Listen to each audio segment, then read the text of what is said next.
L'analyse revient donc sur l'affaire Rekia à Madougou, mais en attendant donc de revenir un peu sur l'extrait du procureur Mario Metonou. Loris Frédéric Davo, bonjour. Bonjour Corneille, bonjour fidèles amis auditeurs et téléspectateurs.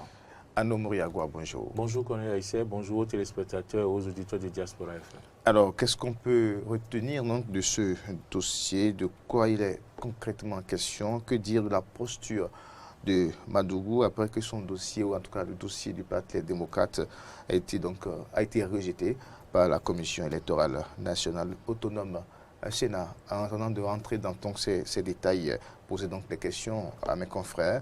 Retour ici sur la sortie du procureur spécial de la Criette, Mario Metonou. Vers 19h, Madame Rekia Madougou a été interpellée par la police républicaine. L'intéressée avait été gravement mise en cause dans une procédure d'enquête ouverte le vendredi 26 février 2021 contre les nommés Ibrahim Mamatouré, colonel de l'ex-gendarmerie à la retraite, et Georges Saka. À l'étape actuelle, les faits ainsi qu'ils ressortent de la procédure d'enquête se présentent comme suit. Disqualifiée de la course à l'élection présidentielle d'avril 2021, Mme Rekia Madougou et certains membres de sa formation politique ont, selon toute vraisemblance, formé le dessein de perturber le déroulement du prochain scrutin en perpétrant des actes de terreur de grande ampleur.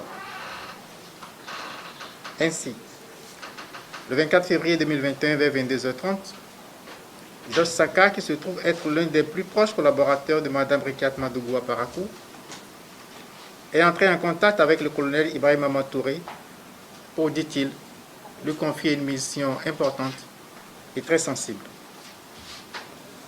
Cette mission, prévue pour se dérouler en plusieurs étapes, devait commencer par le meurtre d'une autorité influente de la ville de Parakou sur un axe routier emprunté régulièrement par cette dernière. La mission devait ensuite se poursuivre par l'élimination d'une seconde autorité politique à l'occasion des obsèques de la première victime. Le but de ces manœuvres est de provoquer la terreur, le chaos, et de parvenir ainsi à faire suspendre le processus électoral en cours. Le colonel Ibrahim Mamatouré accepte la mission. Les deux mises en cause définissent les modalités de la première opération avant de s'accorder sur son coût. La somme convenue est versée par Georges Saka au colonel Ibrahim Mamatouré dans la journée du vendredi 26 février 2021, un peu avant 11h. Juste après la remise des fonds, les deux individus sont interpellés par la police républicaine. De l'aveu du colonel Mamatouré chargé de l'exécution de la mission, il ressort que cette somme a été envoyée par Mme Rekia Madougou. C'est ce qui justifie l'interpellation de cette dernière dans la journée d'hier et dans le cadre de l'enquête en cours. Il faut rappeler que l'atteinte volontaire à la vie des personnes, à leur intégrité ou à leur liberté, ainsi que l'enlèvement ou la séquestration des personnes, lorsqu'elle a pour but de contraindre indûment les pouvoirs publics à accomplir ce qu'ils ne sont pas tenus de faire, ou à s'abstenir de faire ce qu'ils sont tenus de faire, est qualifiée de terrorisme par les articles 161, 162 et 163 de notre Code pénal. Les explications du procureur Mario Metonou donc à propos donc de cette affaire d'arrestation, interpellation de la candidate recalée du parti Les Démocrates à la prochaine présidentielle. Loris Davo, que retient-on donc des propos ou des explications du procureur Metonou? Merci Corneille, j'avais voulu tenter d'abord une clarification conceptuelle, mais que vous avez déjà vidée, parce qu'il y a quelques jours, on a eu à lire sur la toile et dans certains médias que, voilà, que c'est une candidate à la présidentielle. Mais vous l'avez si bien, suffisamment précisé d'ailleurs, c'est une candidate recalée dont les dossiers ont été invalidés à l'étape, bien évidemment, de dépôt de dossier. Donc, elle n'est pas une candidate à la présidentielle du 11 avril 2021. Elle a postulé et la suite ne lui a pas été favorable. On s'entend sur ce petit détail très important parce qu'à l'international, c'est ce qui se précise aussi. Elle n'est pas candidate à la présidentielle du 11 avril 2021. Du moins, son dossier n'a pas été validé. Voilà. Alors, qu'est-ce qui s'est passé? C'est ce que le procureur a su bien dire. Mais ce qui tombe bien sous le sens, c'est bien sûr qu'il y a eu arrestation d'un cadre, pas des moindres. Rekiat Madougou, qu'on ne présente plus, ancien ministre de la République, cadre pointu d'une certaine plus haute instance d'une nation sœur. Rekiat Madougou a voulu, comme je le disais tantôt, postuler à la présidentielle, ce qui ne lui a pas été favorable. Et elle se retrouve maintenant plus libre de ses mouvements. Mais pourquoi? Parce que justement, au lendemain de l'invalidation de ces dossiers pour la présidentielle du 11 avril, eh bien, Rekiat Madougou n'a pas su se contenir comme cela a toujours été le cas dans l'histoire politique du Bénin. Et c'est permis maintenant de monter un coup, comme on le dit. Lequel coup a été présenté de fond en comble par le procureur Mario Metton, le procureur de la Criette, bien évidemment. Alors, le coup se résume en quoi?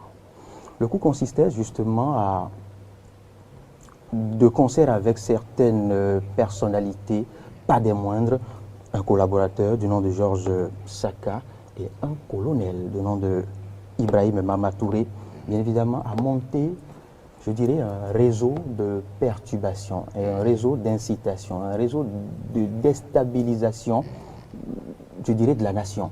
Alors, les aveux de ces personnages, de ces deux principaux, il y en a bien d'autres que la justice nous précisera les jours à venir, bien évidemment. Alors, les aveux de ces deux personnalités, ou de ces deux personnages, pardon, ont accablé et ont convaincu les instances juridiques du pays sur le fait que, voilà, il y a un véritable complot contre la nation.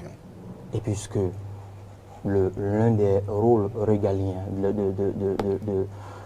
justement du gouvernement et de son numéro 1, le président de la République et des instances juridiques du pays, est d'assurer la sécurité de ces autres cadres, de ces autres citoyens ordinaires qui, au premier coup, au premier crépitement d'armes, n'auront pas forcément les passeports diplomatiques, n'auront pas à prendre le premier vol comme vous et moi. Eh bien, il faille d'ailleurs anticiper sur le principe, anticiper sur le coup, anticiper sur ce complot et nous assurer, nous, notre quiétude. Et c'est ce qu'a commencé à faire d'ailleurs les instances juridiques du pays par ce qui a valu l'interpellation de Dame Rekiat Madougou le mercredi 3 mars 2021 vers 19h, comme l'a précisé le procureur Mario Metton. Alors, ce qui convient ici de préciser, c'est qu'il faille dissiper tout amalgame lié justement à cette arrestation. Puisqu'on a tendance à croire au pays que le caractère d'opposant, le titre d'opposant, appartenir à l'aile politique de l'opposition est une excuse, est un passeport pour tout se permettre, pour se protéger contre toute punition au cas où on serait tenté de commettre des bévues ou des coups foireux comme le cas en instance ou le cas d'espèce. Alors, être opposant, ce n'est pas avoir une carte blanche pour tout faire. Non, être opposant, c'est vous êtes un citoyen ordinaire, mais vous ne partagez pas les idéaux du gouvernement en place, ce qui est normal, ce qui vivifie d'ailleurs la démocratie. Vous ne direz pas le contraire qu'on est ici. Mais ces opposants passent parfois d'acharnement. Justement, parce qu'on a... Écoutez, c'est de bonne guerre. Dans toute démocratie, l'opposition ne partage jamais les positions de la mouvance. On est d'accord. Maintenant, ça n'est pas une raison, ce n'est pas un argument, un alibi qui protège pour peu l'on soit opposant, que nul ne puisse vous, je ne sais pas vous inquiéter, mais vous interpeller. Non. Vous êtes opposant, certes, mais si vous tombez sous le coup de la loi, on vous interpelle et on vous applique les dispositions en vigueur, comme c'est le cas actuellement pour Mme Rekiat Madougou. Alors, le Bénin qui s'apprête donc à organiser les 7e élections démocratiques. Une énième. Voilà. Alors, et puis, ce n'est pas la première fois qu'on retrouve des candidats quand même recalés à une élection au Bénin. Annou Moriagua, comment peut-on expliquer cette posture de la candidate recalée du Parti des démocrates? Cette posture de la candidate retenue, si nous devons nous en tenir à ce que le procureur a dit, est pratiquement un manque de tolérance, puisque nous avions déjà organisé, vous l'avez dit, plusieurs élections présidentielles dans notre pays. Nous avons eu des élections où il y a même eu une quarantaine de candidats. Et on a vu que beaucoup de candidats ont été recalés au cours de ces élections-là. Et donc, on n'a pas observé de telles situations. Et les faits qui ont été relatés par le procureur sont suffisamment graves pour ne pas être pris au sérieux. Et donc, qu'il vous souvienne également qu'en 2011 même, il y a eu un chaos hypothétique qui n'a pas amené le candidat battu, même s'il a dit qu'on lui a volé, pour le préciser, même s'il a dit qu'on lui a volé sa candidature, sa victoire plutôt, merci, il n'est pas monté au créneau et il n'a pas appelé la population à l'insurrection. Au contraire, il avait même appelé la population au calme. Et donc, je pense quand même que dans le cas d'espèces où celle dont il s'agit n'est même pas une candidate à l'élection présidentielle parce qu'elle a été recalée. Elle a été recalée et donc à la phase de dépôt. Et donc on se dit quelle est cette idée de formater, de vouloir formater un coup contre la nation, alors que nous prônons la paix. Et vous le savez, nous n'avons qu'un seul pays et on le chante à foison. Et je pense quand même que de telles situations doivent être dénoncées comme on l'a fait et doivent être découragées. D'accord. Alors, Loïs d'abord, ce qui est reproché ici à Madou, c'est quand même des faits de graves irrégularités. Quand on parle de... C'est suffisamment grave, ça vous le dites si bien. C'est suffisamment grave parce que je ne me vois pas pour peut-être, je pousse encore un peu plus loin, pour avoir échoué au bac, je ne me vois pas mobiliser ma famille, mes amis proches pour aller saccager la direction de l'office du bac le lendemain ou les mois qui vont suivre. Non. Et là encore, c'est que j'ai été candidat et que j'ai échoué. Je ne me vois pas. Parce que j'ai échoué à un entretien d'embauche, je vais jeter des pierres dans les glaces de la structure ou de la banque qui n'a pas voulu de mes services ou je n'ai peut-être pas convaincu. Ben non. Encore qu'on prétend gérer la nation au plus haut niveau. Encore qu'on postule à la magistrature suprême. Vous imaginez ce que je dis? Alors, quand nul ne peut dénier le droit de briguer, de diriger ce pays à Arikas Madougou. Il dispose de toutes les capacités intellectuelles requises. Là n'est pas le sujet. Mais écoutez, quand vous prétendez, quand vous postulez à une élection, pas des moindres, à diriger la plus haute instance du pays, écoutez, et que pour peu que votre dossier se retrouve à être invalidé, eh bien, vous en appelez déjà les jeunes de chaque localité à se mobiliser pour empêcher le cours normal du processus électoral. Puisque c'est cela, au fait, le fin mot de l'histoire. Le fin mot de l'histoire, c'est de, comme ils avaient l'habitude de le dire en une certaine époque, c'est de rendre le pays ingouvernable. Et pour le faire, les principes ont été essayés il n'y a pas longtemps encore. C'est de susciter des manifestations simultanées dans différentes régions du pays.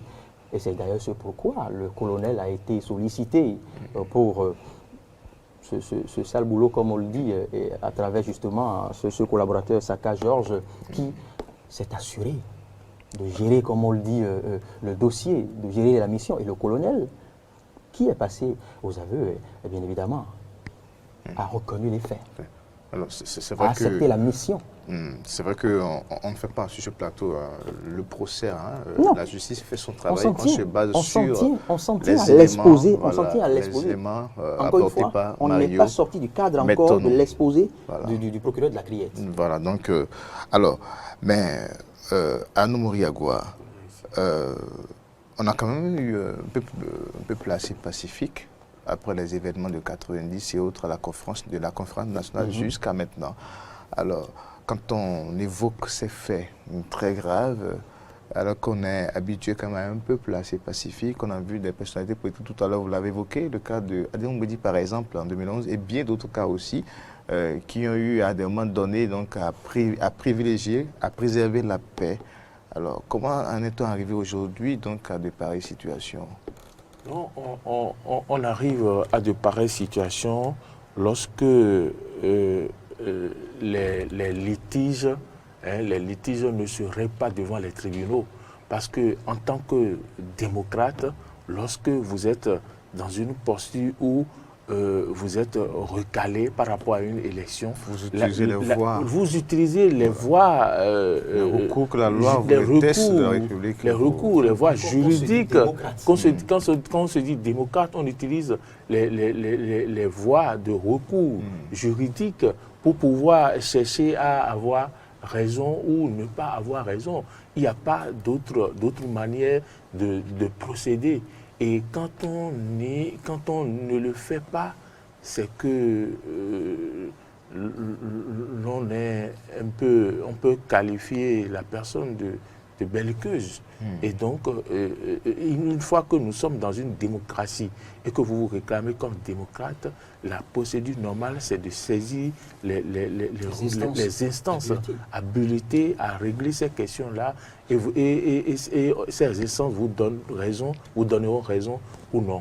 Et donc, je pense quand même que ces genres de situations ne sont pas à tolérer dans une nation comme la nôtre. Lorsqu'on sait que en 2019, nous avons déjà eu une situation où les populations, il y a eu affrontement, il y a eu des décès. Vous rappelez comme si c'était hier de tout ce que nous avons traversé. Et ceux qui sont concernés ont été même amnistiés. Nous pensons que nous ne devons plus revenir à ces genres de situations dans notre pays. On ne veut plus en vivre d'ailleurs. On ne veut plus en entendre parler. Et que nous continuions pas à préserver notre démocratie et que la paix continue de régner. Et qu'on l'a dit, nous avons un label. Nous sommes une nation de paix. C'est ça. Et on nous le reconnaît même au-delà des frontières du Bénin.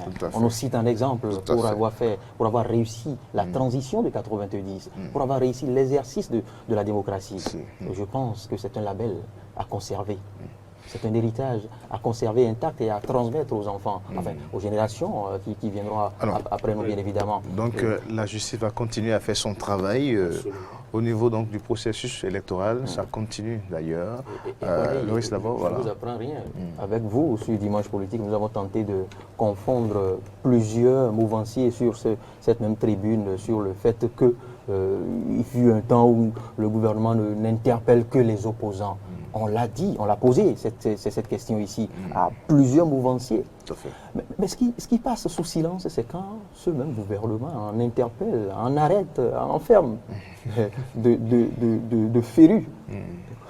Vous ne me direz pas que Frédéric Béhanzin est un opposant. Vous ne me direz pas que l'un des farouches et premiers soutiens du gouvernement est un opposant. Ce sont là des rupturiers bontins, comme on le dit. On les a enfermés. Ils sont désormais, ils sont plus libres de leur mouvement. Mais on n'en parle pas, ça ne fait pas. On n'en parle pas du tout parce que, bon, peut-être que c'est pas important. Peut-être qu'on s'attend peut-être à d'autres têtes plus importantes du côté de la mouvance, en attendant de commencer à reconnaître maintenant que le gouvernement de la rupture interpelle tant du côté de la mouvance que du côté de l'opposition. Donc il faut reconnaître que tout le monde, il n'y a pas... Écoutez, si l'ancien président de la République française ne s'est pas reconnu au-dessus des tests de sa République, ce n'est pas ici que le citoyen ordinaire se limitera seulement. Sarkozy a été bien jugé dans cette affaire des courses. C'est ce que je vous dis. Donc, c'est vous dit que nul n'est au-dessus de la loi, que l'on soit opposant, que l'on soit opposant, mouvancier, que l'on soit très proche ou bien loin du pouvoir, eh bien, tout le monde... Il faut respecter les tests de la Il faut respecter les tests de la République. C'est très important. Sinon, quand vous tombez sous le coup de la loi, ben, on vous interpelle, on vous applique les tests. Parce que c'est ça la démocratie. On va donc Merci. laisser la justice continuer. On va donc laisser la justice continuer sa procédure. Merci à vous, Loris, d'abord. C'est vrai qu'il y a d'autres occasions aussi sur d'autres plateaux. On pourra donc continuer par décortiquer ce dossier au fur et à mesure que nous aurons d'éléments, bien sûr, d'analyse. Merci à vous, Loris Dafor. Merci à Arnaud Moriagua.